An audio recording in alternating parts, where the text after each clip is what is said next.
Eh, Quiero agradecer la oportunidad y sobre todo que este seminario lo hayamos coordinado de manera conjunta entre la Cámara Chilena de la Construcción y el Colegio Médico, porque para mí, de la presentación que hicieron recién, de los resultados de la encuesta, pareciera que hay un gran desconocimiento de lo que significa hacer infraestructura hospitalaria a través del sistema de concesiones, y la gente dice que no le gusta, pero parece que no le gusta porque no le gusta, o porque no ha tenido la información suficiente.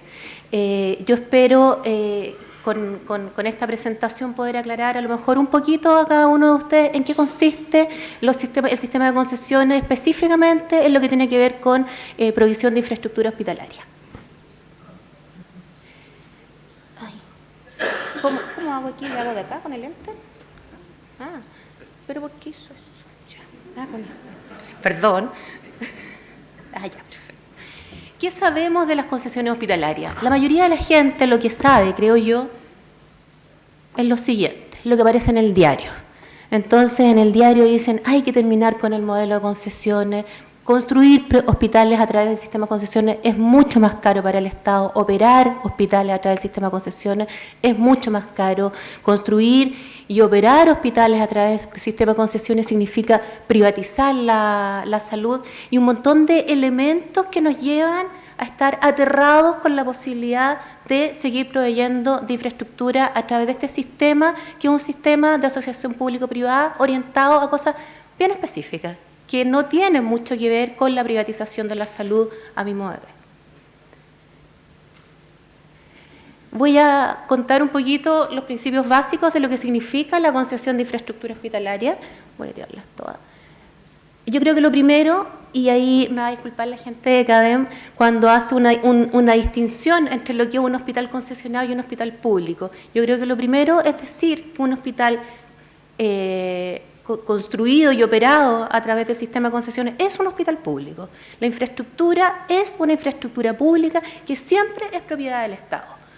El segundo tema es que cómo se decide quién hace ese hospital y bajo qué condiciones lo tiene que hacer. Eso se hace a través de un proceso de licitación, que es un proceso de licitación internacional y nacional, por supuesto, donde vienen a participar empresas que tienen experiencia mundial y experiencia nacional, no solo en construir infraestructura, sino que en construir infraestructura pública. Vienen empresas que tienen respaldo financiero en caso de cualquier complicación, y vienen empresas a las cuales se les exige tener experiencia en haber operado hospitales de alta complejidad. Eso también es un tema relevante. ¿Quién define qué voy a hacer, qué voy a construir de edificio, qué servicios voy a proveer, cuántas camas, cuántas habitaciones, cuántos pabellones? No es el privado. Eso viene decidido también por el Estado, a través de esas bases de licitación que después pasan a ser parte del contrato, y ese diseño está definido de manera mancomunada entre el Ministerio de Obras Públicas y el Ministerio de Salud, que aporta y dice qué es lo que necesita y dónde necesita los hospitales. Puse ahí, salvo Maipú y La Florida, por el caso de Maipú y La Florida, que son los dos primeros hospitales que fueron concesionados y por lo tanto son los únicos dos que están operando. El diseño se fue desarrollando durante el proceso de licitación. Entonces ahí, además del Ministerio de Salud y además del Ministerio de Obras Públicas, tuvo participación el privado que finalmente desarrolló el proyecto. La otra cosa que es importante, los contratos son contratos a plazo fijo, es decir, no es que si el concesionario quiere o no quiere va a poder alargar su concesión más de lo que está definido a priori, o va a poder acortarla porque no le gustó el negocio. Está claramente definido cuánto dura este proceso, está claramente definido cuáles son los plazos asociados a la construcción y cuáles son los plazos asociados a la operación y al mantenimiento. Y la otra cosa que me parece que es sumamente importante es que los hospitales concesionados tienen un contrato, como dije, que incluye el desarrollo del proyecto definitivo, la ingeniería definitiva, la construcción y además mantener y operar los servicios, y lo puse en mayúscula, no clínicos. Esto está orientado a la provisión de la infraestructura hospitalaria, orientado a la provisión de los servicios como la alimentación, la salud, la limpieza, la lavandería, los estacionamientos, la climatización, pero no tiene nada que ver con el tratamiento con los pacientes. El concesionario no se vincula con nada de lo que tenga que ver con los temas de salud. Bueno, y todas esas cosas que están definidas entre los deberes que tiene que hacer el concesionario, tienen su contraprestación, obviamente, que son pagos, pero son pagos que están definidos también previamente, y son pagos que hace el Estado a través de subsidios, tanto a la operación como a la construcción, que están ofrecidos en la base de licitación y que finalmente son adjudicados a aquel que de lo que ofreció el Estado pidió menos para hacer lo que se le había solicitado bajo ciertas condiciones y bajo ciertos niveles de servicio. Y ahí es casi la última parte donde dice las prestaciones del concesionario, lo que tiene que hacer también está definido, y lo importante no es solo que esté definido en el contrato, sino que están establecidos niveles de servicio bajo los cuales los tiene que hacer. Y si el concesionario no los hace bajo esos niveles de servicio, le cobran multas. Y esas multas también están definidas a priori.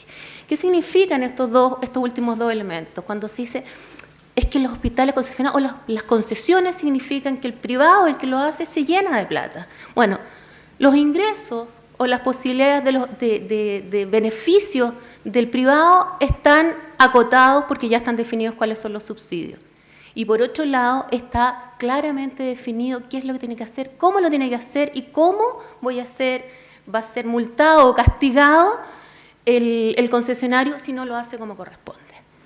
Los otros temas que son relevantes, hay mecanismos de resolución de conflictos que también están previamente definidas en las bases de licitación y por lo tanto en el contrato, y eso es súper relevante cuando vemos lo que ha ido pasando con el Plan 20-20-20 de esta administración sumamente ambicioso, que todos estamos de acuerdo, pero al pasar del tiempo nos hemos ido dando cuenta que no es tan fácil construir una infraestructura pública, no es tan fácil gestionar los contratos, y los conflictos comienzan a aparecer y en los proyectos que se están desarrollando a través de fondos sectoriales, el plazo de construcción que se había estimado en una cierta cantidad de años se ha ido prolongando mucho más allá de lo que cualquiera desearía, con una cantidad de conflictividad enorme, y que lo que significa es que los usuarios finalmente no pueden usar la infraestructura cuando tenían previsto poder tenerla disponible. Y bueno, la supervisión técnica del contrato la realiza el Ministerio de Obras Públicas, porque el Ministerio de Obras Públicas, a través del sistema de la coordinación de concesiones, es el único que puede, por ley, concesionar infraestructura pública, pero en este caso está siempre supervisando de manera, interactuando estrechamente con el Ministerio de Salud, que controla cómo se van construyendo y operando estos hospitales. Y el último tema, el contrato incluye para el privado los seguros de responsabilidad civil y los seguros catastróficos y garantías. ¿Qué significa eso? Significa que si hay un terremoto, que si hay una inundación, que si hay algo, no hay que sacar de las arcas fiscales dinero para reponer los hospitales, sino que para los seguros que están contratados previamente. Y eso con costo cero para el Estado. Y bueno, al final del contrato de concesión, como el hospital es un hospital público y es una infraestructura del Estado, el edificio, digamos, con todos sus elementos, vuelve al Estado y debe relicitarlo. Y esa relicitación puede significar una ampliación, una modificación, una actualización de la infraestructura. ¿Cuáles son los hospitales concesionados en Chile? Porque vimos en la presentación que hizo Academia, es que la gente parece que no tiene mucha idea de cuáles son los hospitales concesionados. Yo he oído y me dicen, oye, pero es que mira lo que pasó con el hospital de Calama, es que no es concesionado, está construido a través del sistema de concesión. Son solamente 5, a través de 4 contratos. El primer contrato es un contrato ganado por la Sociedad Concesionaria San José, que incluye a los hospitales de Maipú, La Florida. Luego está Antofagasta, que está siendo desarrollado por Saciri Dominion, el Salvador Geriátrico a través de Asigne Guía, y el Santiago Occidente, el Félix Bulne, a través de Astaldi. Ahí están las superficies consideradas para cada uno, los números de cama considerados para cada uno y en qué estado están. Bueno, ahí vemos que solamente son los 2 primeros los que están operando. Hay 2 que ya iniciaron su construcción. El Hospital de Antofagasta tiene un porcentaje de avance mayor a lo establecido en el contrato, y el Hospital Santiago Occidente está avanzando conforme está establecido también en el cronograma del contrato, y el Salvador Geriátrico, bueno, todos sabemos que ha tenido algunos problemas de poder acceder a los terrenos. que tiene que ver más que con la capacidad de desarrollar el proyecto de un privado, con la capacidad de negociar, conversar y poder acceder a los terrenos y comenzar a construir. Esto lo voy a pasar rápido, pero me parece que es importante. Como dije, en las bases de licitación se establece cuánto está dispuesto a pagar el Estado, primero para la construcción y luego para la operación o explotación. Entonces, voy a mostrar aquí. El subsidio máximo es lo que ofrecía el Estado como pago máximo para realizar por cada uno de esos hospitales. Y el que ganó, cuando dice subsidio final, es lo que propuso el privado que está desarrollando o que desarrolló los proyectos. Y como ustedes pueden ver ahí, hay una diferencia importante que es un ahorro para el Estado, porque el Estado cuando pone las cifras de la izquierda es su disposición a pagar porque se construye esta infraestructura. Sin embargo, obtiene unos contratos que son, para el caso de la construcción, un 21% más baratos que los que ellos habían presupuestado, y en el caso de la operación y la explotación son básicamente los mismos. Pero es importante que en construcción hay un ahorro respecto de lo que había previsto inicialmente. Ay, sí, son UF. Perdón, pensé que lo había puesto. Consideraciones a estos montos de construcción que les mostré arriba. Primero, y que me parece muy importante, estos pagos que se realizan de subsidio a la construcción, como dije, están definidos a priori, se pagan en cuotas ya sean semestrales o anuales según lo establezca el contrato, pero lo importante es que el Estado comienza a pagar una vez que el hospital terminó de ser construido y está siendo operado. No como ocurre en un hospital con fondos sectoriales donde tengo que ir desembolsándole al contratista según estados de avance de construcción, y esta construcción se puede demorar mucho más de lo predefinido y estoy pagando y no tengo el servicio por el cual contraté la infraestructura. Y los subsidios a la construcción también es importante porque permiten pagar todos los costos asociados a esta etapa, al desarrollo del proyecto definitivo, la construcción propiamente de las obras, el pago de las garantías del cumplimiento del contrato, todos los seguros están incluidos ahí, el pago de la inspección fiscal, el pago por los programas de gestión por el cambio, en el caso que tenga que trasladar equipamiento médico porque estoy reemplazando un hospital antiguo por uno nuevo, los cambios de servicio para ejecución de las obras, fondos de reserva, es decir, el subsidio a la construcción, el pago está establecido a priori, paga y cubre todo el proceso de construcción independiente de la conflictividad que haya, si se demora, si no se demora. Si el privado se equivocó y dijo que pensó que costaba 100, pero costaba 120, eso es a costo del privado y no a costo del Estado. Adicionalmente, si corresponde, en los últimos 3 hospitales concesionados se agregó un servicio nuevo, un elemento nuevo, que es la provisión del equipamiento médico y el mobiliario clínico, y también hay unos subsidios que están incorporados y predefinidos por contrato para poder adquirir esos elementos. Aquí he hecho un resumen, digamos, en virtud de los subsidios que les mostré antes, un cálculo de lo que significa el precio de construcción para cada uno de los hospitales, y le agregué el precio que significa para el Estado el pago final en los casos de que hay implementación de equipamiento médico. Como ustedes ven, si solamente considero la provisión de la infraestructura, el precio en UF por metro cuadrado en promedio llega a 37,4. Bastante lejano de lo que alguna vez, muchas veces ha salido en las noticias que hablan de que los hospitales concesionados valen más o menos, no sé, 70 UF por metro cuadrado. Si a esos hospitales, en los casos que correspondan, les agrego los pagos que tiene comprometido el Estado para comprar el mobiliario clínico y el equipamiento médico, esos 37,4 UF por metro cuadrado se elevan a 45,5. Si uno revisa las informaciones que aparecen del Plan 2020, los presupuestos para los hospitales que están siendo construidos a través de fondos sectoriales, encuentra que en promedio ese 45,5 es un poquito inferior al 46,5 de los hospitales construidos con el sistema tradicional. ¿Qué pasa con los costos de operación y de mantenimiento? Bueno, lo primero que quiero mostrar aquí, que se ve como muy grande, pero lo relevante es que el contrato de concesión distribuye los tipos de servicios que se tienen que desarrollar en los hospitales en 4 tipos. Los clínicos, los básicos, los especiales obligatorios y unos que se llaman complementarios. Como ustedes pueden ver, cuando dice clínico, es todo lo que está asociado a la atención de salud directa, que no tiene nada que ver, y nos damos cuenta que no tiene nada que ver con el contrato del concesionario.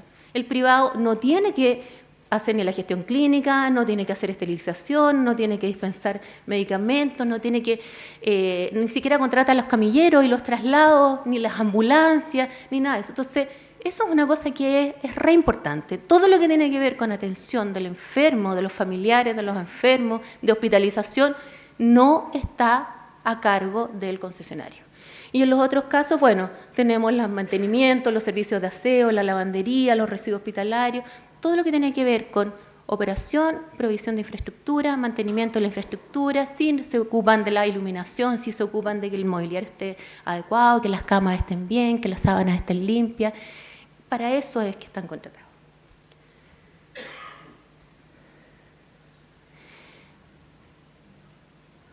Y aquí he hecho nuevamente un cálculo de cómo se obtiene más o menos el costo de operación anual por metro cuadrado, que también ha sido cuestionado y también ha aparecido en la prensa unos montos que no se condicen mucho con estos antecedentes, que son antecedentes totalmente públicos. Los procesos de licitación de los proyectos y los resultados de las adjudicaciones son totalmente públicas. Lo único que yo hice aquí fue sumar y actualizar al día de hoy, digamos. Y con eso nos encontramos que en realidad el costo de operación anual por metro cuadrado para hospitales que incluyen,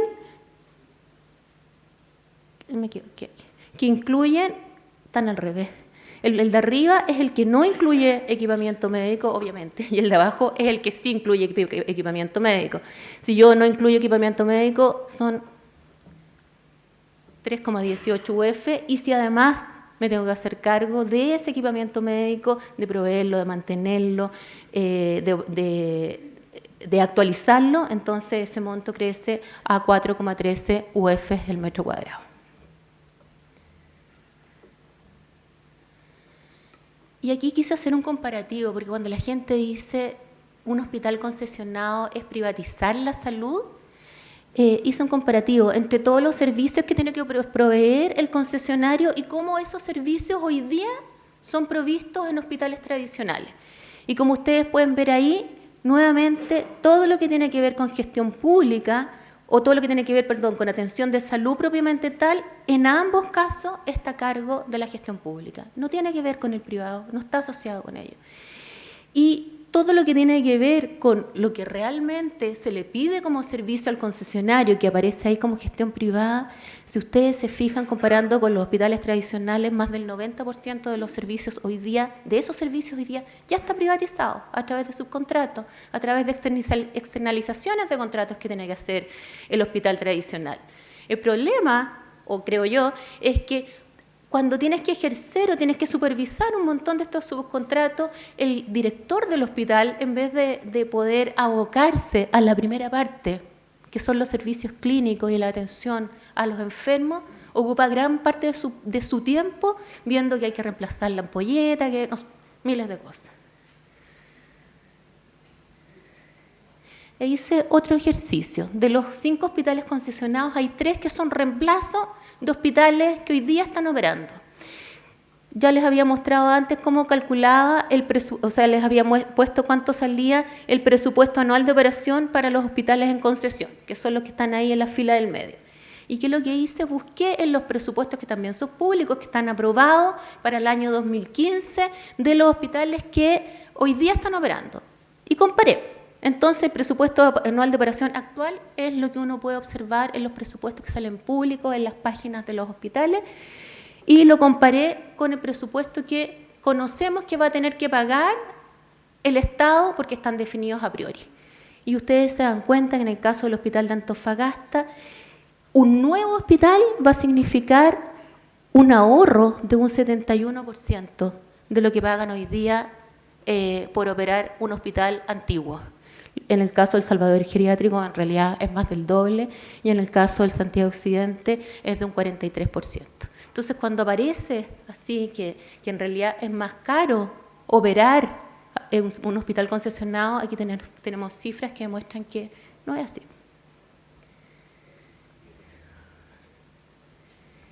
¿Cuáles son, a mi juicio, después de estos elementos que les he mostrado, los beneficios de la asociación público-privada, primero para el Estado? Pareciera, por los datos que mostré, que hay un menor costo. No lo puse aquí, pero efectivamente también hay menores plazos de construcción, porque como hay menos conflictividad o el concesionario tiene un incentivo a terminar lo antes posible, porque a él le empiezan a pagar solamente cuando terminó de construir, entonces los plazos de construcción son menores que cuando construyo con el sistema tradicional. La otra cosa que es importante, que ya lo mencioné, es que el Estado difiere los pagos para cuando la infraestructura está disponible, esto lo estamos utilizando desde ya.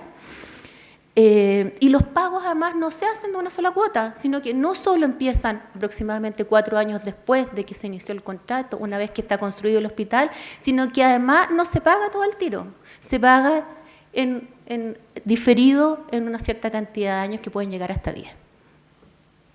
Los pagos a la operación también se hacen contra semestres vencidos o años vencidos, o sea, primero se presta el servicio y después se paga.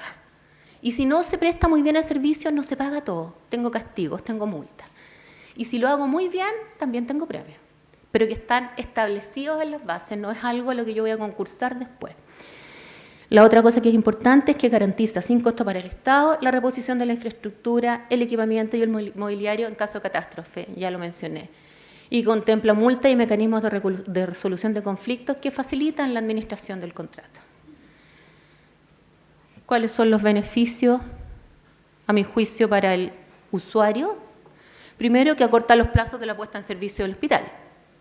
Segundo, que ofrece, si ustedes se fijaron, son hospitales grandes, con gran cantidad de camas, con gran cantidad de metros cuadrados, y por lo tanto provee o le permite al usuario disponer de una infraestructura más compleja, de una infraestructura actualizada y que además se tiene que mantener actualizada, porque me exigen niveles de servicio y protocolos de mantenimiento que hacen que esa infraestructura no se vaya deteriorando en el tiempo, como ocurre habitualmente con los hospitales construidos con los fondos tradicionales, donde los fondos están definidos para la construcción y cada año tienen que ir concursando para tener fondos para la operación. Y bueno, garantiza niveles de servicio previamente definidos y permanentes en materia de alimentación, aseo, ropería, gestión de residuos hospitalarios, seguridad y vigilancia. ¿Qué opinan los usuarios? Yo voy a pasar súper rapidito esto, pero para llegar a la conclusión, en el fondo. Aquí está lo que ustedes ya mostraron. Me voy a tener un poquito aquí porque escuché por ahí, dijo, no, porque están haciendo trampa, porque comparan el Eloísa Díaz con el Sotero del Río, que es de muchos años, o el Carmen con el San Borja Riarán. El problema es que estos hospitales que se construyeron compiten con esos que se están comparando. Hoy día no tengo un hospital nuevo construido con fondos sectoriales operando en el sector de la Florida ni operando en el sector de Maipú. Pero más que eso, yo creo que lo importante es que, independiente de con quién, de lo que esté pasando, aquí la gente parece que encuentra bueno los hospitales Eloísa Díaz y el Hospital El Carmen. Hay un 82% y un 65% de gente que los puso no de nota mejor que 4, los puso de nota mejor que 6.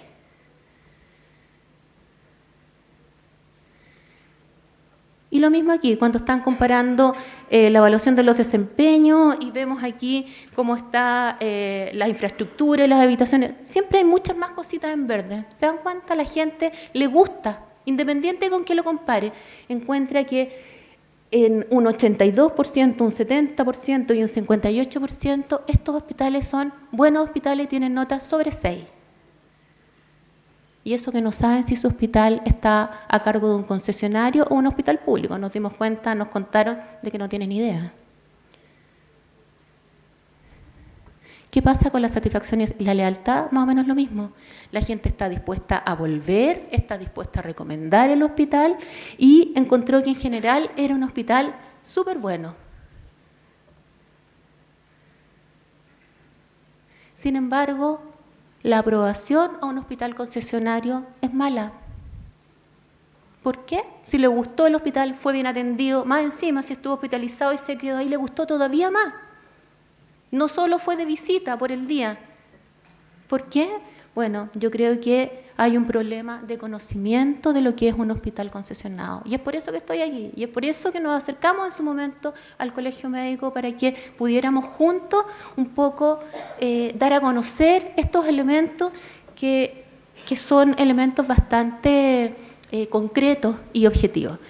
Finalmente, mis comentarios.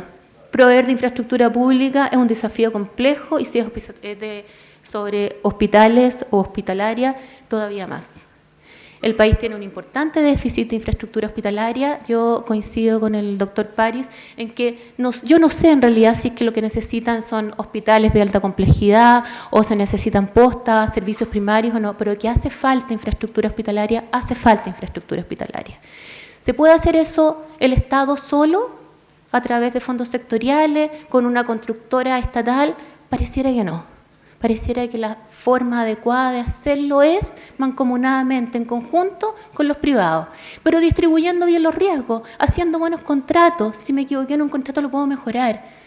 Y diferenciando los mercados. Hay cosas que son razonables de traspasarlas al privado a través de las APP, a través de un sistema de concesiones, como son estos hospitales que vimos, que son hospitales de alta complejidad. Y hay otras que a lo mejor son de tuición directa realmente de la administración del Ministerio de Salud. Creo que necesitamos restablecer las confianzas entre públicos y privados para trabajar mancomunadamente en las entidades para proveer de lo que realmente hay que hacer. Y una reflexión final que también la plantó el doctor París. Yo creo que podemos construir mucha infraestructura pública, pero nos falta el desafío más importante. En las clasificaciones, en las notas que ustedes dijeron, la peor clasificación tuvo que ver con los tiempos de espera y con la falta de los especialistas. Y ahí está nuestro problema. Ese es un desafío que también tenemos que enfrentar como sociedad, en conjunto.